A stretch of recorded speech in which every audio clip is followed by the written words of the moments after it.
আমি এতিয়া আছোঁ বোকাখাটত আৰু সময় হৈছে 11:30 আৰু যিহেতু আমি তাৰ পৰা 3টা 3:30 বজাতে ওলাই আহিছিলোঁ, গতিকে দুপৰীয়া ভাত খোৱা ভোকো লাগি আছে আৰু ইমানখিনি মানুহ আহিছে, গোটেই বস্তুখিনি যিহেতু লৈ অহা হৈছে। আৰু আমি এতিয়া বোকাখাটৰ এটা আইবিত আছোঁ। এইটো এটা ধুনীয়া কেম্পাছ, মই বেক কেমেৰা দেখা। এইটো এটা ধুনীয়া কেম্পাছৰ ভিতৰত আমি আছোঁ। প্ৰায় 50জনৰো ওপৰত আহিছোঁ। আমি সেই বানপীড়িত লোকসকলক শ্ৰমদান কৰিবৰ কাৰণে, তেখেতসকলক সহায়ৰ হাত আগবঢ়াবৰ কাৰণে আমি আহিছোঁ। এইফালে আছে প্ৰবীণ দা আৰু এইফালে চাওক, এয়া আমাৰ বিশ্বনাথ ঘাটৰ। ইয়াতে বিভিন্ন জাতি সম্প্ৰদায়ৰ লোক আছে। বিহাৰী সম্প্ৰদায়ৰ লোক আছে, বেংগলী সম্প্ৰদায়ৰ লোক আছে, অসমীয়া আছে, বিভিন্ন সম্প্ৰদায়ৰ লোক আছে। আৰু আমি যিহেতু জুবিন দেশৰ মানুহ, ইয়াতে আমি ধৰ্ম বিচাৰ নকৰোঁ, আমি মানুহ হিচাপে জন্ম হৈছোঁ। গতিকে মানুহে মানুহৰ বাবে, আৰু আমি ওলাই আহিছোঁ বানপীড়িত লোকসকলক সহায় কৰিবৰ কাৰণে। আৰু এইফালে চাওক, গোপাল আছে। এইফালে আমাৰ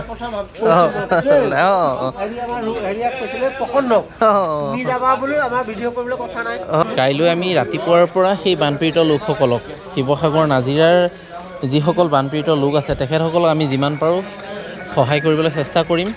সকলোৱে শ্ৰমদান দিবৰ কাৰণে ওলাই আহিছে আমাৰ এয়া নতুন গাঁৱৰ দাদা। কাইলৈ আমি বানপীড়িত লোকসকলক সহায় কৰিবৰ কাৰণে ওলাই আহিছোঁ ন? কেনে অনুভৱ কওক? বঢ়িয়া। তো আমাৰ বিশ্বনাথ ঘাটৰ পৰা আহিছোঁ, বিশ্বনাথ চাৰিআলি ডিষ্ট্ৰিক্ট। হয়, আমি শ্ৰমদান কৰিবৰ কাৰণে। এইফালে আছে মহাদেৱ দা। এতিয়া বৰ্তমান নাজিৰাত যাম আমি। বৰ্তমান এতিয়া মইতো জেগাখিনি চিনি নাপাওঁ। দেখাই দিছোঁ, 12টালৈ 20 মিনিট আছে। আৰু এতিয়া বনোৱা কোনা আৰম্ভ কৰিছেহে। এয়া চাউল ভিজাইছেহে আৰু বনাই মেলি খাওঁতে মেলিতে ইয়াতে মচুৰ বুলি 2-2:30মান বাজিব। তাৰপিছতে খোৱাৰ পিছত আমি ইয়াত আৰু জিৰণি নলওঁ, যিহেতু তেখেতসকলক আমি সহায় কৰিব আহিছোঁ। আমি ইয়াত আৰাম লোৱাৰ কাৰণে অহা নাই। আমাৰ কষ্ট হওক, 2 দিন কষ্ট হ'ব, 3 দিন কষ্ট হ'ব, কিন্তু যিসকল বানপীড়িত লোক আছে তেখেতসকলে আজি 10-15 দিন ধৰি কষ্টত আছে আৰু কিমান দিনলৈকে কষ্টত থাকিব তাৰ হিচাপ নাই। গতিকে তেখেতসকলৰ কাৰণে আমি 2 দিন কষ্ট বা 3 দিন কষ্ট কৰাটো একেবাৰে নগণ্য বুলি ক'ব পাৰি। গতিকে আমি সকলো ওলাই আহিছোঁ যিমান পাৰোঁ। এইফালে আমাৰ বিশ্ব আছে। বিশ্ব কোৱা। আমি বানপীড়িত লোকসকলক যিমান পাৰোঁ সহায়ৰ হাত আগবঢ়াবৰ কাৰণে আহিছোঁ। গতিকে আমাৰ প্ৰথম পদক্ষেপ গৈ কি হ'ব? হয়, গৈ আমি যিকোনো এখন গাঁও আমি তাত চিলেকশ্যন কৰি লওঁ, তাতে যোগাযোগ কৰা হৈছে। যিখন গাঁৱত মানে ধৰক আপোনাৰ বোকা হৈছে বা কোনোবা স্কুল বা নামঘৰ যদি কিবা মানে আপোনাৰ বোকাৰে পোত খাইছে, এইবিলাক আমি চাফ চিকুণ কৰি দিম, নিজে লাগি দিম। আৰু কোনোবা যদি ধৰক কাৰোবাৰ ঘৰ ভাগি গ'ল, বোলে পকাইটো বনাই দিব নোৱাৰোঁ, বোলে বাঁহ বেতৰ দি ঘৰটো আছিলে সেইটো যদি বনাই দিব লাগে, আমি গোটেই টিম লাগি আমি বনাই দিম। আৰু এইফালে আমাৰ কুঞ্জ খুৰা আছে। কুঞ্জ খুৰা, কিবা এটা কৈ দিয়ক। সন্মানীয় বিধায়ক ভৱভূষণ দাস ডাঙৰীয়াৰ নেতৃত্বত আমি বিশ্বনাথৰ পৰা 47জন আমি ল'ৰা আহিছোঁ। গতিকে আমি কালিলৈ নাজিৰা পাম, তেওঁ আমাক যোগাযোগ কৰি দিছে। আৰু যোৱাৰ সময়তো আমাৰ লগত স্পটত গৈছিল। আমি আনিছোঁ, প্ৰথম কথাটো হৈ গ'ল কি যে আমি শ্ৰমদান হয়, কিবা আমি কিবা দিম তেনেকুৱা নহয়, তথাপিও কিবা কিবি আমাৰ লগত আছে। ৰাইজে, আমাৰ বিশ্বনাথ ঘাটৰ ৰাইজে দিছে, আমি দিমেই। প্ৰথমতে আমি শ্ৰমদান কৰোঁতে আমি ফেনিয়েলৰ ব্যৱস্থা কৰিছোঁ, DDTৰ ব্যৱস্থা কৰিছোঁ, ব্লিচিং পাউডাৰৰ ব্যৱস্থা কৰিছোঁ। আৰু আমি ইয়াত কোৰ, বেলচা, চাঙি, বাঁহ কাঠ কাম কৰা আমাৰ মানুহ আহিছে। আমি গোটেইখিনি মানুহ লৈ আহিছোঁ। আমি নাজিৰা কোনোবা এখন গাঁৱত নাজিৰাৰ সন্মানীয় বিধায়কৰ লগত আমি আমাৰ সন্মানীয় বিধায়ক ৰচুন যোগাযোগ কৰি দিম বুলি কৈছে। তেওঁলোকৰ লগত যোগাযোগ কৰি আমাক কোনখন গাঁৱত বেছি প্ৰয়োজন হৈ আছে তেওঁলোকে তালৈ আমাক লৈ যাব। গতিকে আমি তাতে 2 দিন 3 দিন যি পাৰোঁ আৰু পৰিৱেশ অনুযায়ী আমি তেওঁলোকৰ তাত আমি শ্ৰমদানটো কৰি আহিম। আমি এয়া সকলো ওলাই আহিছোঁ সেই বানপীড়িত লোকসকলক যিমান পাৰোঁ, যেনেকৈ পাৰোঁ সকলোৱে হাতে কামে লাগি তেখেতসকলক অকণমান যদি সহায়ৰ হাত আগবঢ়াব পাৰোঁ, এইটো আটাইতকৈ ডাঙৰ শ্ৰেষ্ঠ ধৰ্ম হ'ব। আমাৰ এইফালে প্ৰবীণ দা আছে। প্ৰবীণ দা কওক, কিবা এটা কৈ। সৰ্বপ্ৰথমে মোৰ অসমবাসী যি আজি এই নিষ্ঠুৰ নিয়তিয়ে আমাৰ যি যোৰহাট শিৱসাগৰ ফালে যিখিনি কালৰূপ ল'লে, তাৰ কাৰণে আমি বহুত দুখিত। আৰু আমি বিশ্বনাথৰ ফালৰ পৰা আমি পল্লৱলোচন দাস ডাঙৰীয়াৰ তত্ত্বাৱধানত তথা বিশ্বনাথ ঘাটৰ যুৱ সমাজ আজি আমি আৰু শিৱসাগৰ নাজিৰা শিৱসাগৰলৈ যাই আমি কাম কৰিম। আৰু তাৰ পাছতে আমি যিখিনি আমাৰ কৰিবলগীয়া শ্ৰমদান আমি সম্পূৰ্ণ মানে যিখিনি পাৰোঁ আৰু সেইখিনি কৰিবৰ কাৰণে আমি প্ৰয়াস কৰিম। এইখিনিয়ে আৰু খালি আমি অতি দুখিত যে ভগৱানে পুনৰবাৰ তেনেকুৱা ৰুদ্ৰৰূপ নলওক। এতিয়া সময় হৈছে প্ৰায়, আকৌ দেখাই দিছোঁ লাষ্ট আপোনালোকক। এতিয়া 1টালৈ 5 মিনিট আছে আৰু এয়া সকলোৱে খোৱা বোৱা কৰি আছে। আৰু এয়া চাওক, সকলো এনেকৈ কেম্পাছৰ ভিতৰত পকাতে বহি লৈছে চবেই আৰু এয়াই হৈছে বানপীড়িতসকলৰ প্ৰতি থকা আন্তৰিকতা চেনেহ আৰু তাৰ কাৰণে চাওক ৰাতি এনেকৈ 1টা বজাত ৰাতি 9টা বজাত খোৱা ভাত এতিয়া 1টা-1:30 বাজিছে আৰু 1টা বজাত আমি ভাত খাবলৈ ইয়াত আহিছোঁ ভাত খাইছোঁ 1টা বজাত আৰু এয়া খোৱাৰ পিছতে প্ৰায় 2টামান চাগে বাজিব ইয়াৰ পৰা ওলাই যাওঁতে মেলোতে তো গৈ আমি চাওক বহুতো মানুহ হৈছে দেখিছে প্ৰায় 50-60জনমান মানুহ ইয়াতে আছে সকলোৱে খোৱা বোৱা কৰি আছে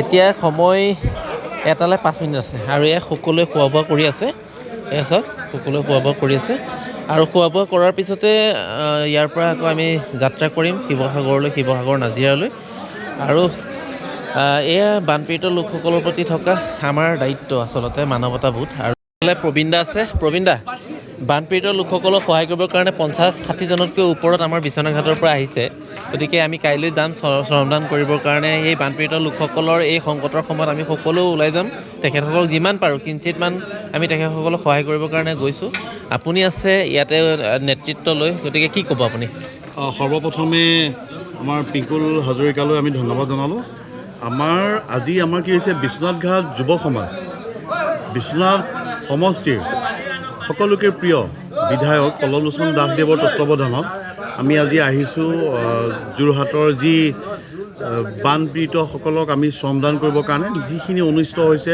বহুখিনি অনিষ্ট হৈছে ভাবিব নোৱাৰাকৈ অনিষ্ট হৈছে সেইখিনিক লৈ আমি বহু দুখিত আৰু আজি আমাৰ বিশ্বনাথ ঘাটৰ সমূহ যুৱ সমাজ ওলাই আহিছে আমাৰ ইয়ালৈ আজি শ্ৰমদান কৰিবৰ কাৰণে আমি আজি আহি বোকাখাটৰ যি মিচিং অট'নমাছ কাউন্সিলৰ যি জিৰণি চৰা আছে আমি তাতে আহি আজি ইয়াতে আমি থাকি পুৱতি আমি পুৱা আমি 6-7 বজাত গৈ আমি যোৰহাট আমি শিৱসাগৰ গৈ পাই যাম আৰু তাতে আমাৰ সমূহ কৰ্মী আমাৰ যিসকল আহিছে আমি তেখেতসকলে গৈ লৈ আমি তাত গৈ শ্ৰমদান কৰিম আৰু আমি আশাবাদী যি কিঞ্চিত আমাৰ যুৱকসকলে কৰিবৰ কাৰণে শ্ৰমদান আমি ভাবোঁ যে সেইখিনি আমাৰ কাৰণে যথেষ্ট আৰু সমূহ ৰাইজক এটাই কথা কওঁ আপোনালোকে সকলোৱে আহি পিনে আমাৰ সেই যি আমাৰ যোৰহাট শিৱসাগৰত যিখিনি বানপীড়িত লোকসকল আছে তেখেতসকলক সহায় কৰক আৰু আমি আশাবাদী যে সমূহ ৰাইজে আমাৰ যি দেখি আছোঁ আমি সকলোৱে সহায় কৰিছে তাৰ কাৰণে আমি অতিকৈ ধন্য আৰু অসমৰ ৰাইজে যিখিনি সহায় কৰিছে তাৰ কাৰণে ধন্য আৰু লগতে আমাৰ বিশ্বনাথ বিধানসভা সমষ্টি আমাৰ বিশ্বনাথ জিলাৰ যিজন আমাৰ প্ৰিয় বিধায়ক কললোচন দাসদেৱ তেখেতৰ আমি তত্ত্বাৱধানত আমি যিহেতু আহিছোঁ আৰু আমি অহা কাইলৈ যিখিনি আমি পাৰোঁ আমি কৰিবৰ কাৰণে আমি ঘৰে ঘৰে গৈ আমি DDT ব্লেচিং আমাৰ যিখিনি বস্তু আছে আমি নিজেই গৈ আমি বেলচা কোৰ মাৰি যিখিনি স্বচ্ছতা অভিযান আমি কৰিব পাৰোঁ আমি গোটেইখিনি কৰিম তাৰ প্ৰতি আশা ৰাখিছোঁ আৰু ভগৱানক আমি বাৰম্বাৰ সেৱা জনাইছোঁ যাতে এনেকৈ আৰু আমাৰ লগত যাতে এনেকুৱা যদি আমাক লীলা নকৰে সেই প্ৰভু আপোনাক অনুৰোধ জনাইছোঁ ধন্যবাদ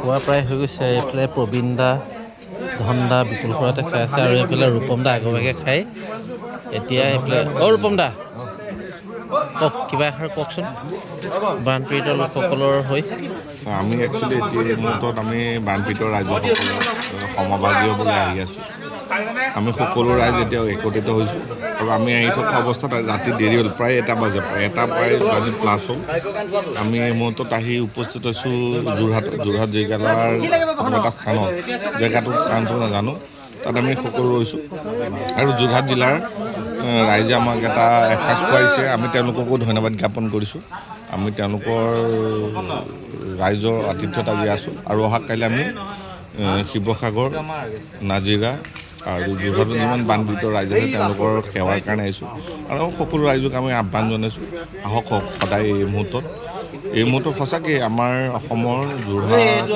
বিশেষকৈ উজনি যোৰহাট শিৱসাগৰ আৰু আমাৰ নাজিৰা এইটো অঞ্চলত আমাৰ ৰাইজৰ প্ৰয়োজন হৈছে অসমৰ প্ৰতিজন নাগৰিক আহক ভাৰতবৰ্ষৰ প্ৰতিজন নাগৰিক আহক আমি সকলোৱে যদি সহায় কৰোঁ সঁচাকৈ ভাল হ'ব মানুহে মানুহৰ কাৰণে ভূপেন দায়ে যিটো গাই গৈছে মানুহৰ কাৰণে সেই অনুকৰণ কৰি আহক জুবিন দা আমাৰ মানুহৰ মাজত আৰু তেওঁ অনুকৰণ কৰি আমি আগবাঢ়ি আহিছোঁ আমি বিশ্বনাথ ঘাটৰ পৰা আমি যুৱ বন্ধুসকল আগবাঢ়ি আহিছোঁ এইসকল ৰাইজৰ কাৰণে আহক আমি সকলোৱে একেলগে ইজনে সিজনৰ হাতত ধৰি আগবাঢ়ি যাওঁ ধন্যবাদ এইফালে আমি এতিয়া সাজু হৈছোঁ আৰু শিৱসাগৰলৈ যাবৰ কাৰণে। আৰু যিহেতু এতিয়া সময়ো হৈছে, আমি গৈ পাওঁতে ৰাতিপুৱা 4টা, 4:30মান বাজিব। আৰু আপোনালোকক কাইলৈ যি য'ত তাতে দেখা পাওঁ বা যি য'ত আমি আমাৰ ফালৰ পৰা যি কিঞ্চিত হ'লেও সহায় কৰিব পাৰোঁ সেইখিনি আপোনালোকক ভিডিঅ'ৰ মাধ্যমেৰে দেখাই যাম।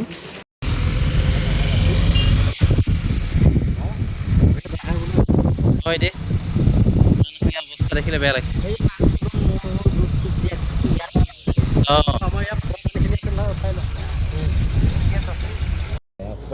এতিয়া সময় হৈছে চাওক 3:30 বাজিছে।